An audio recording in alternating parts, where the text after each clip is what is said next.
네, 오늘 그할 리뷰 916회입니다.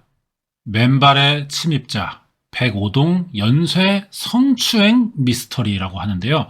2013년 11월 2일에 방송을 했습니다. 이게 무슨 사건인지 잘 알려지지 않았던 것 같아요. 이게 어떤 사건 이름이 정확히 있는 게 아닙니다. 방송 보도가 되고 그런 건 아니었던 것 같아요, 이 사건이. 그래서 그아를 통해서 알게 되는 사건들이 있잖아요. 그런 것 중에 하나고 억울한 사람도 있더라고요. 자세한 건 내용 보면서 이야기하겠습니다.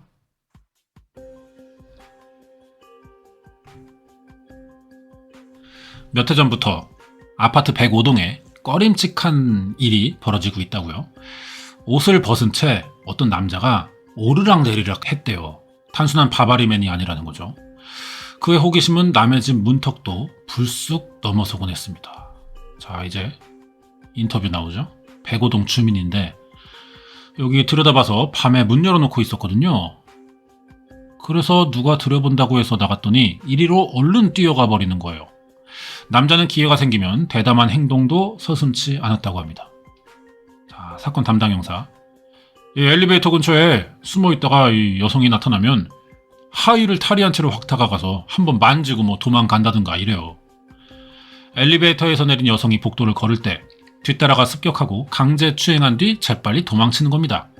그러니까 얘가 성폭행범은 아니에요. 뭐 어디 끌고 가서 벗기고 이런 게 아니라 그냥 개변태 새끼, 찐따 새끼예요. 그래서 옷 벗고 있다가 그냥 한번 끌어안고 도망가고 이런 식인 겁니다.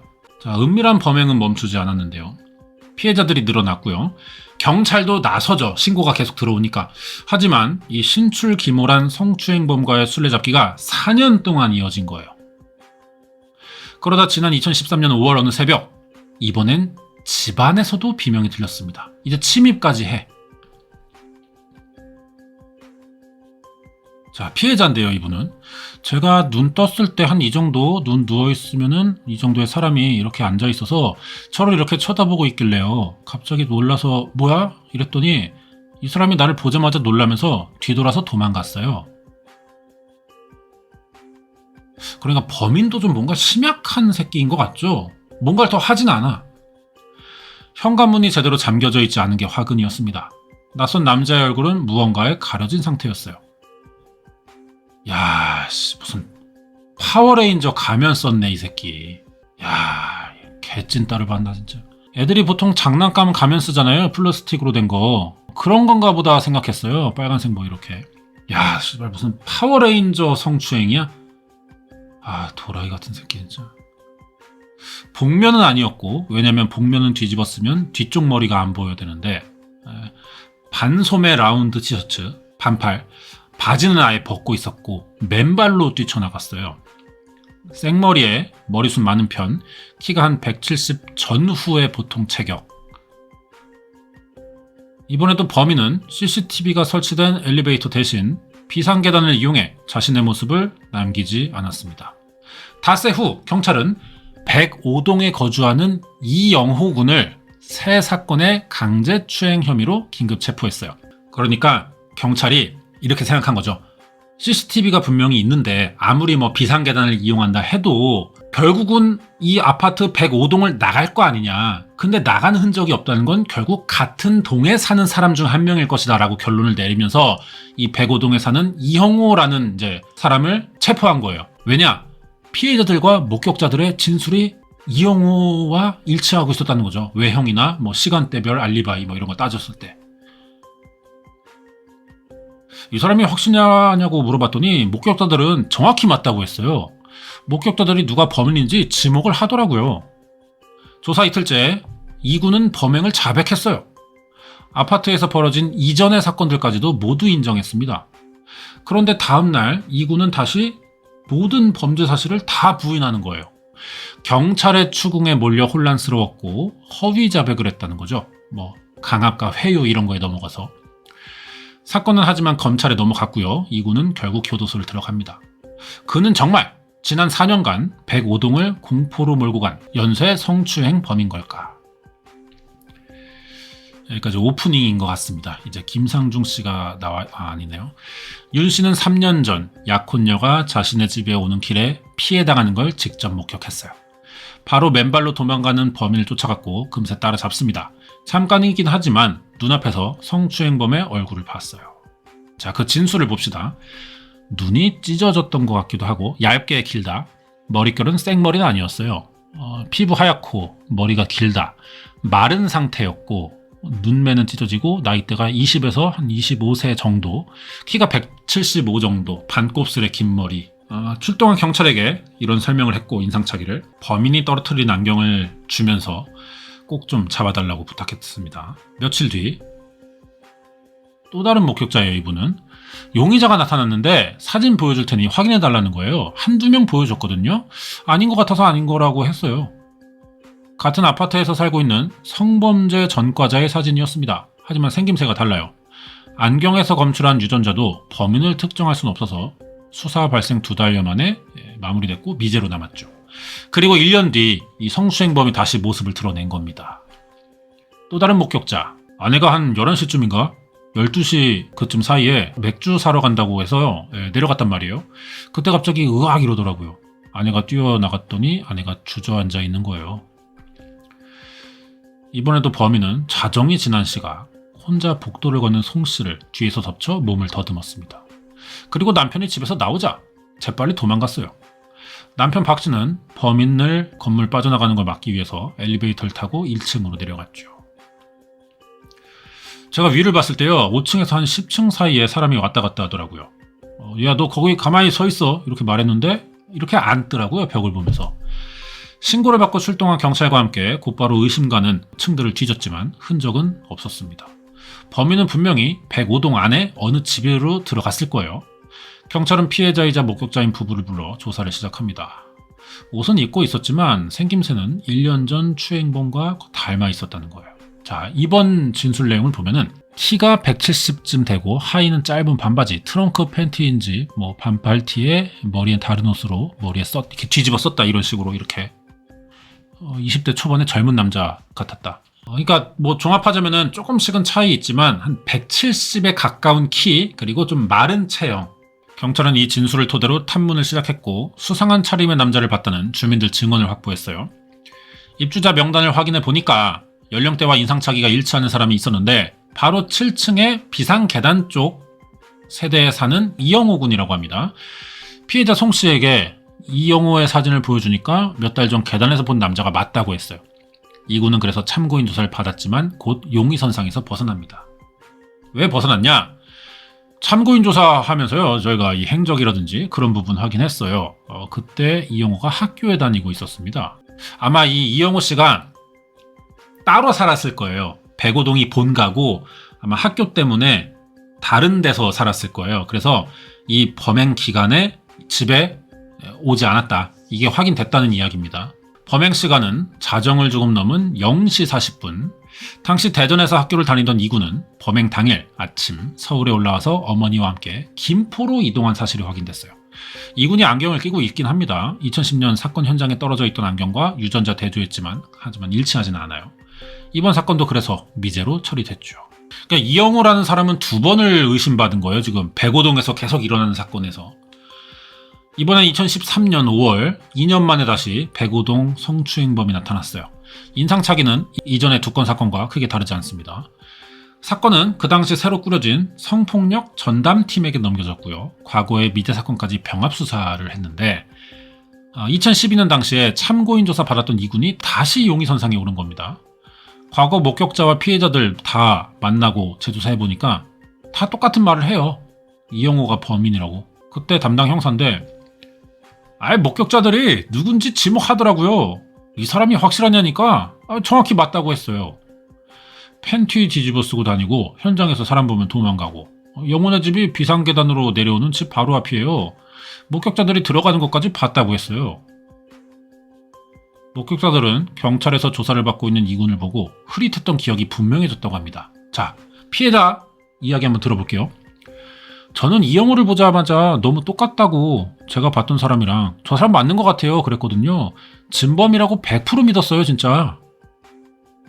이군이 경찰에 이미 제출한 컴퓨터에서 다수의 음란물이 발견되면서 의심은 더 커집니다. 이거 이제 제가 여러분이 그런 일을 이제 안 겪을 분들이겠지만 혹시나 이런 뭐 오해라든가 해서 경찰이 컴퓨터 하드 가져오라고 하는 경우 있어요. 그때 가져가는 걸 임의 제출이라고 하거든요. 이거 가져가지 않아야 됩니다. 범인이면은 여러분이 뭐 참여하세요, 회개하고 반성하세요, 죄값 받으시고. 근데 만약에 나를 오해하고 있어, 그래서 혹시 좀 볼 테니 가져와라라고 하면은 가져가면 안 됩니다. 영장 발부하시라고 해야 돼요. 이거에 넘어가서 경찰이 하려니까 만약에 안 가져갔다가 나의 결백함에 혹시나 흠집이 나서 이게 괜히 더 큰 의심의 불씨가 되지 않을까, 이렇게 생각하시면 안 됩니다. 변호사 선임 하시는 것도 좋은 방법이고요. 가져가지 마세요. 안 됩니다. 이거 경찰들이 어쨌든 영장 발부하고 뭐 그래서 집에 와서 가져가는 거거든요. 그게 귀찮으니까 이렇게 하는 거예요. 물론 그렇다고 불법은 아니에요. 하드 가져오세요 했을 때 우리가 가져갔으면은 당사자 간의 합의로 일어나는 일이라고 봐요. 자, 그래서 담당 형사 이야기 들어봅시다. 자백하는 부분이 있고 또 우리가 먼저 뭐 말을 안 했는데 자기가 먼저 추행 내용을 또 진술한 부분이 있고, 그러니까 뭐야, 범인이라는 거죠. 이러네요. 자, 이제 김상중 씨 나옵니다. 안경 쓰셨네요.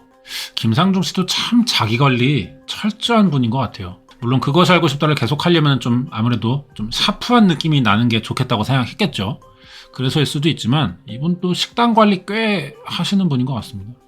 운동도 꾸준하지 않을까요? 자, 이군의 자백대로 그가 20년 넘게 살던 아파트에서 50에서 60건대요. 105동에서만 성추행을 서슴없이 벌였고, 여러 명의 목격자들이 있었다면 4년이 넘도록 쉽게 잡히지 않았던 이유는 뭘까? 가족 역시 이영호 군이 성추행 범이었다면 자신들이 몰랐을 리가 없다고 합니다. 그리고 아들 이군이 범인이 아니라는 더 확실한 증거가 있다고 주장하는 중이에요. 혼란스러운 상황에서 아버지는 아들의 진술 조서를 확인하고 무죄를 확신합니다. 우리도 의심을 느끼는 게 조사를 이렇게 읽어보면요, 완전히 정황이 착착 맞아요. 우리 애가 저런 식으로 이야기할 정도면 쟤는 범인이죠. 근데 쟤는요, 우리가 아는 영호는 저렇게 장황하게 이야기할 애는 못 돼요. 그러면 우리가 이렇게 마음의 근심거리를 안고 살지는 않겠죠. 사실 이군의 지능 수준은 경계성으로 조금 남다른 아들이었습니다. 학교 다니면서 따돌림당해 우울증 진단을 받아 얼마 전까지는 약을 복용하고 있었어요. 아버지는 영호 군의 심리 상태가 불안하다 보니 경찰의 추궁에 넘어갔을 거라고 생각합니다. 그리고 하의를 탈의한 범인의 모습을 피해자가 확실히 봤다면 꼭 확인해봐야 할 것이 있다고 하는데요. 아, 당사자입니다. 이영호 씨, 24살이네요. 저 올해 초에 다리에 화상 입었어요. 전기 담요 때문에요. 당시 피해자 남 씨에게 직접 물어보기로 했습니다. 자, 이제 물어봐요, 제작진이. 그때 밝았나요, 날이? 새벽 6시 정도였으니까 밝았죠. 글쎄, 제가 그때는 흉터 같은 건 못 봤어요. 경찰 조사에서도 그녀는 범인의 몸에 눈에 띄는 특징은 없다고 진술했습니다. 2010년과 11년 사건 당시에는 이군이 대전에 머무르며 대학에 다녔던 시기예요. 그러니까 이런 흉터 같은 거는 사실 좀 급박한 상황에서 당사자가 놀랐고 당황했고 겁났고, 근데 범인이 도망가는데 아무리 바지를 안 입었다고 해도 그렇게 상처가 크진 않기 때문에 못 봤을 가능성도 높거든요.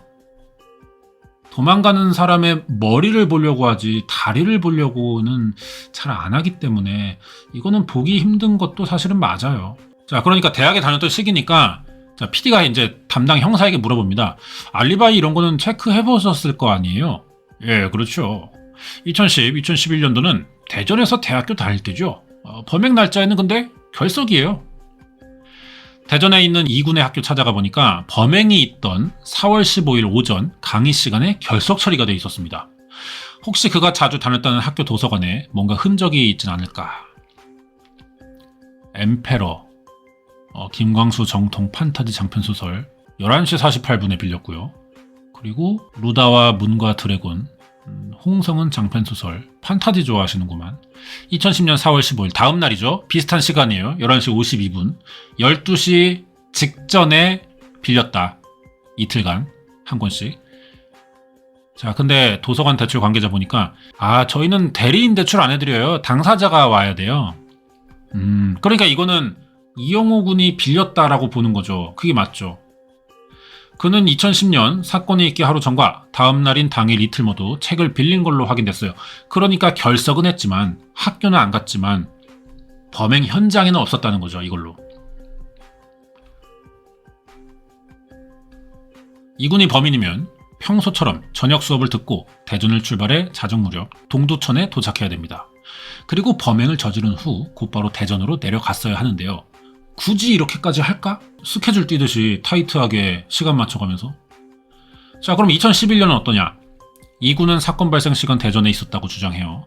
현금 영수증 발급 기록 결과 이군은 범행 당일 27일 오전 대전역에서 무궁화호 열차에 타고 서울역에서 내렸어요.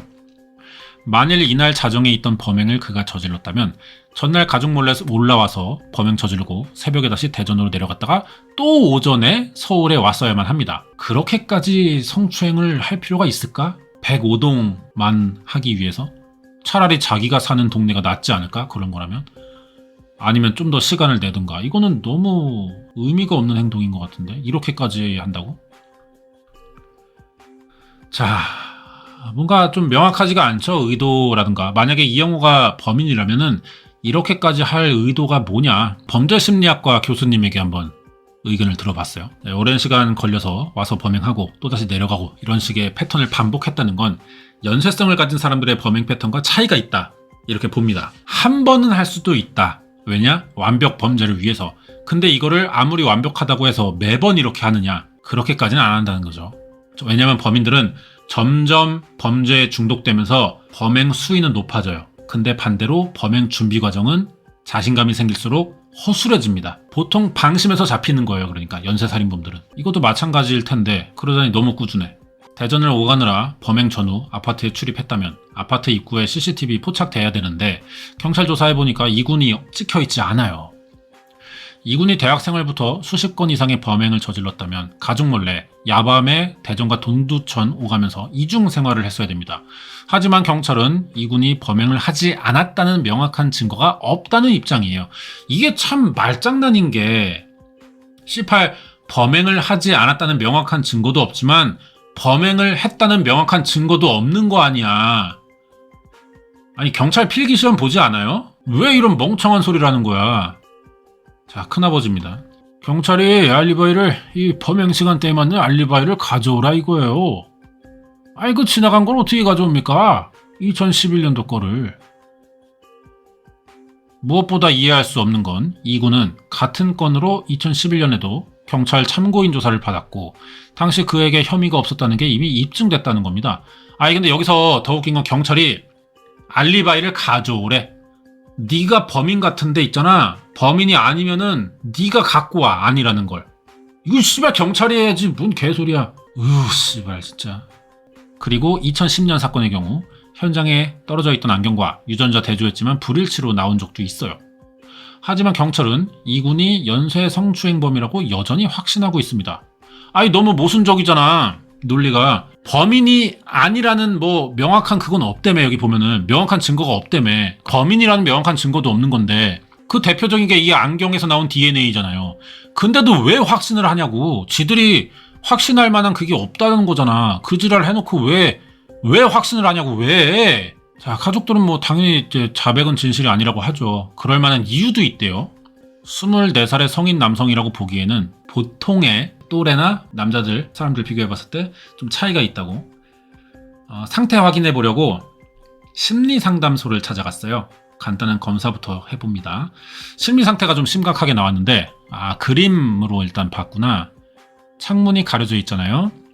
사람들과의 접촉이라든가 이런 부분에 대한 두려움, 불안, 혹은 거기에 대한 자신감이 부족한 부분, 상황에 놓인 대처 능력 이런 것들이 좀 부족할 수 있다. 이렇게 보면은 자아의 힘이 좀 약한 것 같다. 자아의 힘이 약하다는 건 뭐예요? 경찰이 얼마든지 야 영호야, 야 씨발 너 이거 이대로 너 이거 계속 버티면 너 이거 좆된다. 너 교도소 가가지고 너 한 뭐 15년 이렇게 썩을래? 그냥 그나마 인정하고 반성한다고 해야지. 그래도 금방 풀려나는 거거든. 그러니까 말이야. 어떻게 한 거야? 얘기해봐. 이지랄 했을 가능성이 높아요. 대인관계를 두려워합니다. 이군이. 낯선 환경에서는 극도의 불안감을 또 느낀다고. 군입대 과정에서 그 성향이 유독 두드러지기도 했는데 군입대 과정을 왜 굳이 설명하냐면은 낯선 환경, 낯선 사람들이 있는 공간에 갑자기 던져졌을 때 이영호가 어떤 반응을 보였나. 경찰서에서도 비슷했을 거라는 이런 주장을 하는 거예요. 자, 아버지가 우리 애가 훈련소에서 전화가 왔어요. 우리 애가 화장실을 잘 못 간답니다. 말을 못 한다는 거예요. 화장실에 가고 싶은데. 그래서 교관이 조기 퇴소시켜야 되겠다고 전화를 했어요. 자, 사유는 주요 우울장애 때문이라고 3일 만에 귀가를 했습니다. 그래서 이군을 직접 만나본 정신건강의학 전문가, 대인기피를 넘어서 심각한 사회불안 증상을 보이고 있다고 이야기하는데요. 자, 봅시다. 의견을. 자기보다 권위적인 사람, 뭔가 권한이 있는 사람, 이런 사람을 대하는 게 굉장히 불편한 사람이에요. 낯선 환경에서 여러 사람들이 자기를 주목하고 그럴 때 자기 의사를 표현해야 한다든지 이야기를 해야 한다든지 이럴 때는 이 사람의 평소 상태를 볼 때 굉장히 심각한 불안감과 공황 상태에 빠질 수도 있을 것 같습니다. 그러니까 경찰 조사받을 때 얼마든지 일어날 수 있는 그런 환경들이라는 거죠. 경찰서라는 곳이. 이군은 당시 경찰 조사 받으면서 심각한 혼란으로 허위 자백을 했다고 밝혔어요. 네, 그때는 저도 어떻게 된 건지 뭐가 어떻게 된 건지 모르겠더라고요. 수많은 피해자들이 목격자들이 너를 봤다고 지목했다.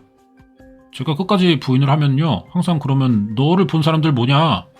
피해자들이 네가 팬티나 가면 같은 거 쓰고 운동 복도를 돌아다니는 걸 봤다. 그러자 물어봐요.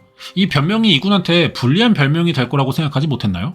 네, 전혀 못했죠. 그럴 생각을 할 겨를도 없었어요. 이런 상식 밖의 대처 방식은 경계성 지능에 사회 불안증까지 갖고 있는 이군에게는 충분히 가능한 일이라고 합니다. 아동 청소년 연구소 소장인데요. 문제가 발생했을 때 그걸 해결하려고 하는, 직면하려고 하는 것이 아니라 회피하거나 그 상황을 종료시켜 버리려고 하는, 억지로라도 자기 방어 기제 중 하나가 회피인 거예요. 그 상황을 빨리 벗어나고 모면하려고 하는 거죠. 그러니까 경찰 입장에서는 이 새끼를 범인으로 만들어서 빨리 끝내자. 씨발 이거 뭘 질질 끌어. 이런 게 아니라 이영호가 물어보면 네가 그런 거 아니야? 목격자들도 있다는데 하면 몰라요. 저 말하기 싫어요. 이런 식으로 나왔을지도 몰라. 그러니까 경찰들 보기에는 이 사람이 경계성이 있다는 거를 감안하지 않고 취조했기 때문에 오해가 커졌을 수도 있겠죠. 근데 딱 봐도 알지 않을까? 경찰들이 조사 하루 이틀 합니까? 온갖 인간 군상을 만나는데 금방 알지. 피해 사실에도 없는 추가 범행 사실까지 굳이 털어놓은 부분도 주목해야 된대요. 이것도 이유가 있다는 거죠. 심리적으로 상대에게서 어떤 위압을 받고 있는 상태라면 상대에게 잘 보여야 된다는 심리가 작용한다.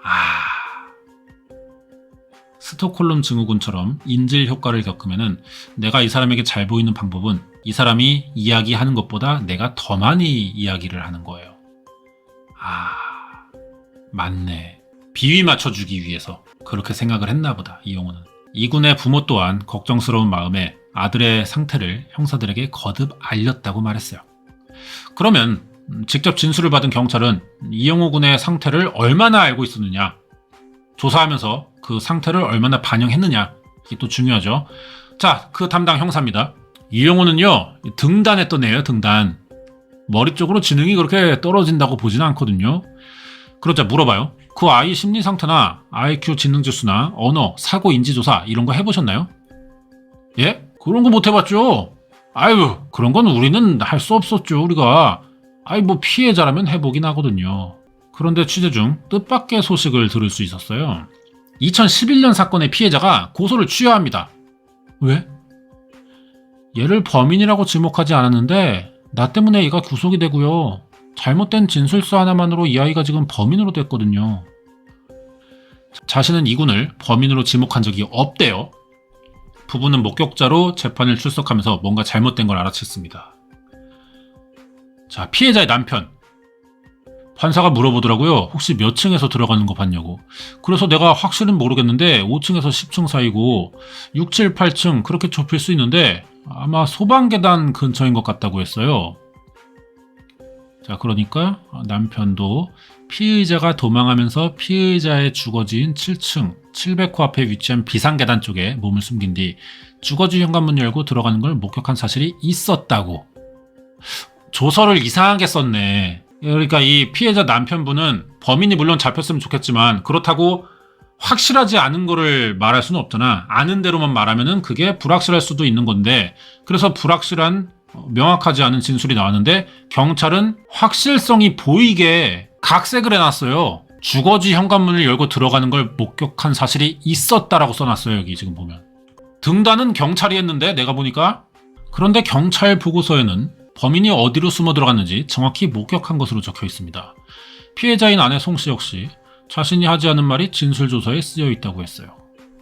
제가 여기서 횟수로 14년 살았어요. 그 아이를 어릴 때부터 봤고요. 저는 제 조서처럼 이렇게 호수를 얘기하거나 그런 적은 없어요. 한 번도. 야, 씨발, 이건 진짜, 이거는 진짜 경찰이 지금 조작을 했다고 봐야 될 정도로 지금 가고 있는데요. 하지만 조서에는 자신의 진술 내용을 서명한 서명 날인이 돼 있어요. 왜냐면 이거 조서 한번 쓰고요. 프린트 뽑아요, 경찰이. 그래서 직접 보여줍니다. 다 맞게 진술한 거냐. 맞다고 하면 그때 진술 내용마다 도장을 찍습니다. 하나하나 확인하면서 진술한 사람이. 그러니까 이 서명 날인이라는 건 결국 뭐예요? 피해자 송씨라는 사람이 자기가 진술한 내용을 프린트한 거를 직접 읽어보고, 아, 내가 아까 진술한 내용이 맞네 확인하고 자기가 직접 자기 손으로 찍었다는 거거든요. 그러면 결국 뭐예요? 얼굴 확인하고 범인으로 지목했다는 게 뭐냐고. 이걸 물어봐야겠죠. 자, 그 남자랑 만났어요. 2010년 목격자. 9층인지 11층인지 목격했다는 그 남자. 그 사람이 경찰서에 온 거예요. 나도 경찰서에 있었고요. 그 사람한테 사진 보여줘서 그분이 얘라고 찍었어요. 그 남자분이. 저는 솔직히 그 사람이 지목을 했기 때문에 자, 그러니까 이게 무슨 얘기냐면은 경찰서에서 2010년 사건 목격자를 만났고 그가 이군의 사진을 지목해서 자기들도 확신을 가졌다. 아, 그러니까 자기들도 뭐 비슷한 사건이 같은 장소에서 일어났으니까 이 사람이 맞다고 하는데 그런가 보다, 이거였나 봐요. 자, 그러면 2010년 사건 목격자 윤씨 직접 확인해 봅니다. 그런데 그 역시 다른 피해자가 사진 속 인물, 즉 이영호 군을 범인으로 지목했다는 말을 경찰에게 들었다는 거예요. 저도 경찰 조사 경험이 있어요. 피해자로 물론. 하다 보니까 경찰이 조서 중간중간에 친근감을 갖기 위한, 그러니까 너무 긴장을 하고 좀 이러면은 경찰이 그런 걸 좀 풀어주기 위해서 장난을 좀 치는 경우도 있고요. 사람 대 사람으로 대화하는 거예요. 어쨌든 일이 그거지만. 그래서 뭐 약간 물어보기도 해. 추우세요? 이런 것도 물어볼 수가 있고, 그러면서 이제 사건에 관련된 이야기를 좀 하는 경우도 있어요. 예, 그 같은 아파트에 그분 아시죠? 이분도 진작에 왔다 가셨는데 이영호라고 이야기 하시더라고요. 이런 식으로 이야기가 갔을 수도 있는 거예요. 처음 진술했을 때요, 자기가 했다고, 성추행했다고 자백했는데 이제 좀 지나니까 자기가 아니라고 이런 식으로 이야기를 했대요. 그래서 저는 걔는 맞는 거구나. 그냥 자꾸 건너 들으면서 그냥 걔가 그랬다네, 맞나 보다, 그렇다는데 그럼 또 건너 들은 사람이 그래요? 그럼 맞나 보네, 이런 식으로 계속 가면서 어느 순간부터 전체적으로 아무도 이영호를 못 봤는데도 불구하고 이영호를 본 것처럼 돼버리는 그런 상황인가 봐. 실제로 오판 사례 분석 결과 가장 큰 원인이 잘못된 범인 식별일 만큼 목격자의 진술은 불확실한 부분이 많다고 합니다. 긴박한 상황에서 자기가 본 게 사실은 왜곡해서 볼 수도 있고요. 시간이 흐른 다음에 다시 진술하는 경우에는 기억나지 않는 부분을 자기가 작화하는 경우가 있어요. 그런 점에서 보면 목격자 진술을 신빙해서 범인을 용의자 특정하는 것은 좀 위험하다. 그쵸? 참고사항일 뿐이라야 해. 그러니까 최소한 이영호에 대한 심증을 강화하는 정도로만 들어가야지 이 말을 듣고 범인이네 라고 해버리면 안 된다는 거죠. 근데 경찰이 그 짓거리를 했어요. 에휴, 씨발. 자, 뒷이야기입니다. 방송 내용은 여기까지고. 성추행 사건은 이영호 군이 교도소에 수감돼 있을 때도 발생했습니다. 성추행을 넘어 여성의 집에 침입하려고 창문을 통해 여성 속옷 훔치고 다음날 여성 집 앞에 고의 접어 다시 갖다 두는 등, 이 새끼 개 변태, 병신, 그냥 좀 약간 뭐야? 필용신 같은데요. 그냥 좀 뭔가 얘가 좀 찐따라고 하기에도 좀 아깝다. 이 새끼 뭐지? 진짜 이런 게 찐 변태 아닐까요? 진성 변태. 진짜 뭐랄까, 상상할 수 없는 영역, 범접할 수 없는 영역. 우리가 생각하는 단순한 변태면은 여자 속옷 훔쳐가서 자기가 그냥 혼자 방에서 입을 거라고 생각할 거 아니에요. 그쵸? 아니면 뭐 머리에 쓰든지 뭐 냄새 맡고 뭐 이 정도겠지만 뭐 어떻게 하고 다음날 접어가지고 다시 갖다 놓는다고? 이게 좀 어나더다. 상상도 못 해봤다 진짜. 그날 제작진이 카메라 설치해서야 일주일 동안 잠복했대요. 수상한 남자를 포착은 했는데 뭐 식별될 정도는 아니었나봐. 그리고 며칠 뒤에 다시 나타나지 않았다. 아직 진범 찾지 못했고 이영호 군의 이야기는 확인되지 않고 있다. 그래요. 그러니까 이영호 군의 이제 명예 회복이 중요한 그런 경우인데 이 범인이 그럼 어떤 사람일까요? 105동에 사는 건 맞을까요? 맞겠지. 아파트 동을 나가지 않잖아. 입구 CCTV 안 찍히니까 뭐 하늘로 승천하는 수밖에 없는데 말이 안 되고 같은 동에 산다. 근데 아직 경찰에게 의심받지 않고 있는 상태. 백수 아닐까요? 얘 보니까 12시 전후로 좀 활동을 하는 것 같아. 백수일 수도 있고요.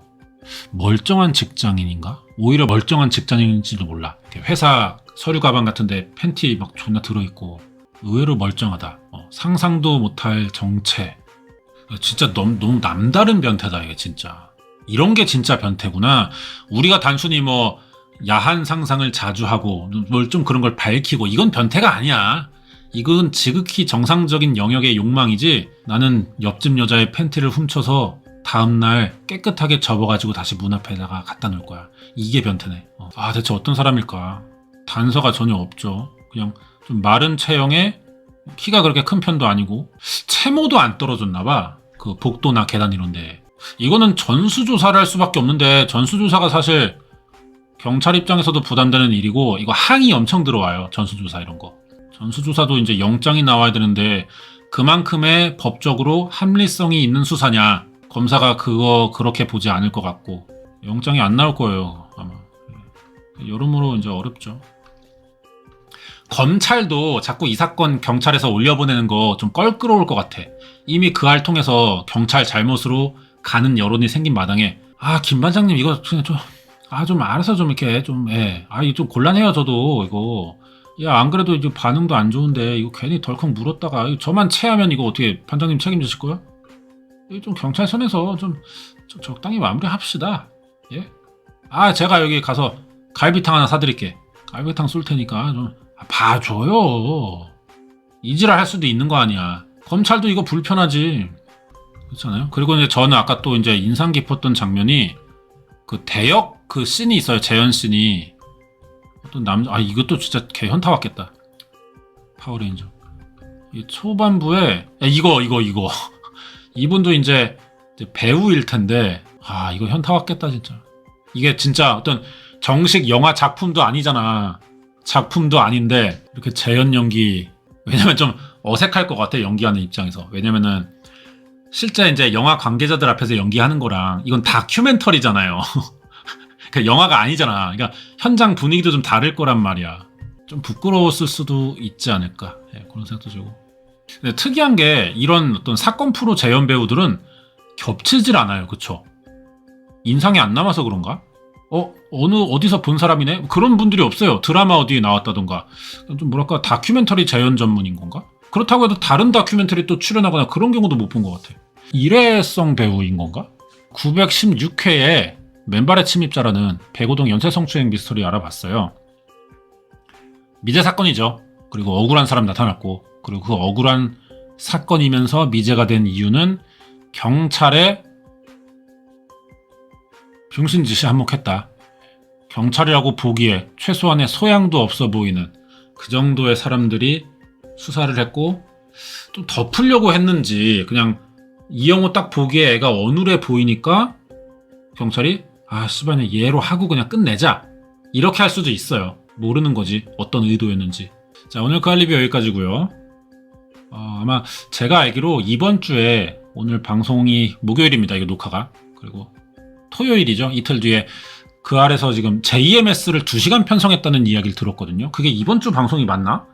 그거도 빨리 준비해 볼게요. 제가 예전 거부터 이렇게 차례차례 방송을 이렇게 준비했는데 요거는 우리가 또 빨리 보고 싶잖아요. 저 한번 준비해 보겠습니다.